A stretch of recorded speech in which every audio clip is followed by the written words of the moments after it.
ఇది కదా ఆఫర్ అంటే ఇప్పుడు ఎంత కొంటే అంత free. V R A fine silver jewellery, Jubilee Hills check post, Hyderabad.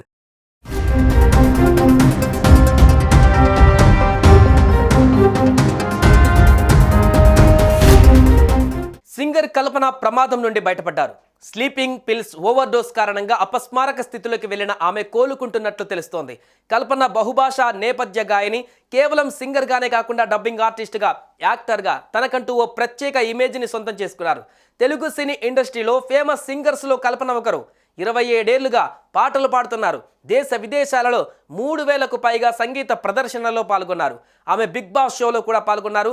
ఓ టీవీ నిర్వహించిన పాటల కార్యక్రమంతో ఆమె బుల్లితెర ప్రేక్షకులకు కూడా దగ్గరయ్యారు. దీంతో వారంతా సింగర్ కల్పనకి ఏమైందనేటువంటి ఆందోళన కనబరుస్తున్నారు. కల్పన ఆత్మహత్యకి పాల్పడ్డారా, లేక రోజు వేసుకునే స్లీపింగ్ టాబ్లెట్స్ ఓవర్డోస్ అయ్యాయా? ఆమె భర్త ఎందుకు దూరంగా ఉంటున్నారు? 2 రోజులు బయటకు రాకపోవడానికి కారణమేంటి అన్న సందేహాలు కలుగుతున్నాయి.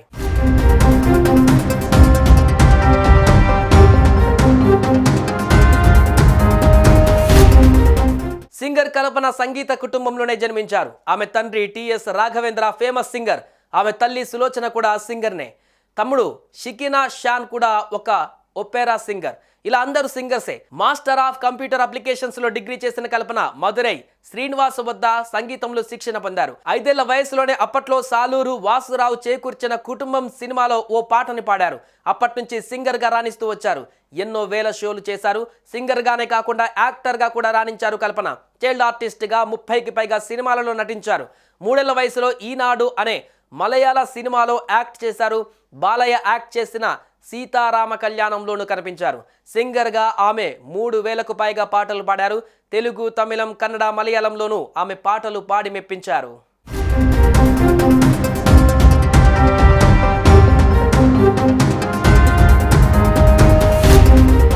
అద్భుతమైన గొంతులో ఎన్నో సూపర్ హిట్ సాంగ్స్ పాడి అలరించారు.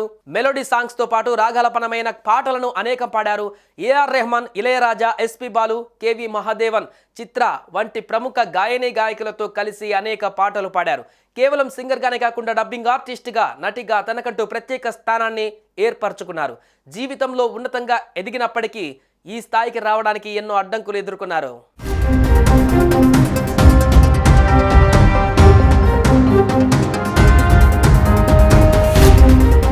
ఒకనొక స్టేజ్లో సూసైడ్ చేసుకోవాలనే డెసిజన్కి వచ్చారు సింగర్ కల్పన.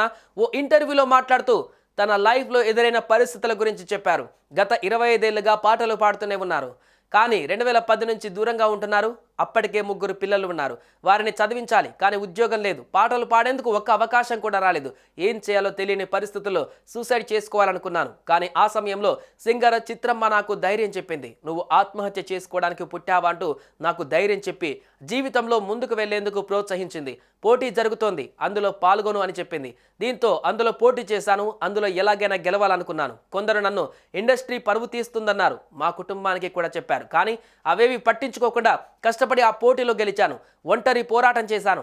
ఆ విజయం తర్వాత నాలో మార్పు వచ్చింది. ప్రస్తుతం చాలా సంతోషంగా ఉన్నానంటూ ఆ ఇంటర్వ్యూలో చెప్పుకోవచ్చారు కల్పన.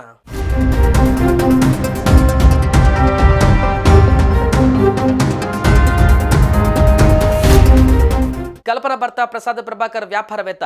ప్రస్తుతం ఆయనని పోలీసులు విచారిస్తున్నారు. ఆయన చెన్నైలోనే ఉంటున్నారట.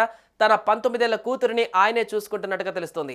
అయితే ప్రసాద్కి కల్పనకు మధ్య గొడవలు ఉన్నట్లు తెలుస్తుంది. సింగర్గా ఎదగడం నచ్చలేదని, దీంతో చాలా ఇబ్బంది పెట్టారని, ఆమెని కెరీర్ పరంగా ఎదగనీయకుండా చేశాడని, అందుకే ఆయనకు కల్పన దూరంగా ఉంటుందని గుసగుసలు వినిపిస్తున్నాయి. ఇప్పుడు కల్పన ఆత్మహత్యత్నానికి పాల్పడిందా, ఆమె భర్తనే దానికి కారణమా అనేది అనుమానంగా మారింది. ప్రస్తుతం హాస్పిటల్లో కోలుకుంటున్న కల్పన నోరు వేపితే అసలు విషయం బయటకు వస్తోంది.